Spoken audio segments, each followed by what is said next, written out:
আচ্ছা, এই আবার একটা ধারণা আমাদের মধ্যে সবারই আছে যে এই হাইপারটেনশন বা high BP, high blood pressure এটা স্ট্রোকের কারণ।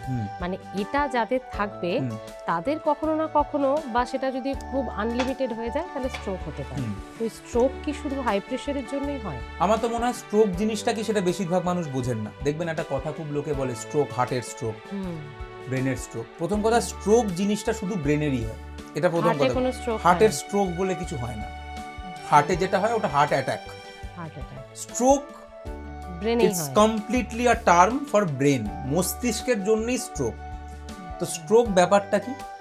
স্ট্রোক ব্যাপারটা হচ্ছে আমাদের ব্রেনের তো রক্ত দরকার, তো ব্রেনের মধ্যে রক্ত যাচ্ছে, তো এই পাইপলাইনের মধ্যে দিয়ে রক্ত যাচ্ছে, তো এবং এই পাইপলাইনগুলো গিয়ে তারপরে পাইপলাইনগুলো অবভিয়াসলি প্রচুর ভাগে ভাগ হয়ে গিয়ে ব্রেনের সমস্ত অংশকে রক্ত দিচ্ছে।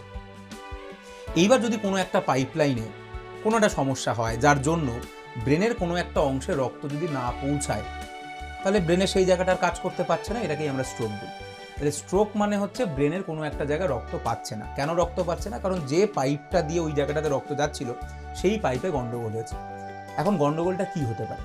দেখুন, দুটোই গন্ডগোল হতে পারে। একটা জলের পাইপে আপনি কলটা খুললেন, জলটা পড়ছে না, তার দুটোই কারণ হতে পারে। এক, পাইপের মধ্যে কোথাও ব্লকেজ হয়েছে, অথবা পাইপ কোথাও ফেটে গেছে। আর তো কোনো কারণ নেই। পাইপ ব্লকেজ কেন হবে?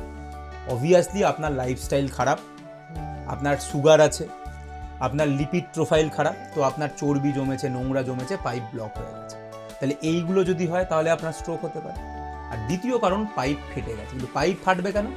যদি জলের চাপ বেড়ে যায়, দ্যাট ইজ এই হাইপার টেনশন যদি হয়, অতিরিক্ত প্রেশার যদি থাকে, তাহলে পাইপ কখনো ফাটতে পারে এবং সেখান থেকেও স্ট্রোক হতে পারে। তাহলে স্ট্রোকের এই দু রকম কারণই হতে পারে।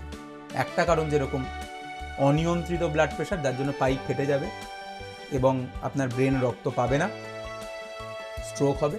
কিংবা পাইপের মধ্যে ব্লকেজ আসবে, যার জন্য আপনার স্ট্রোক হবে।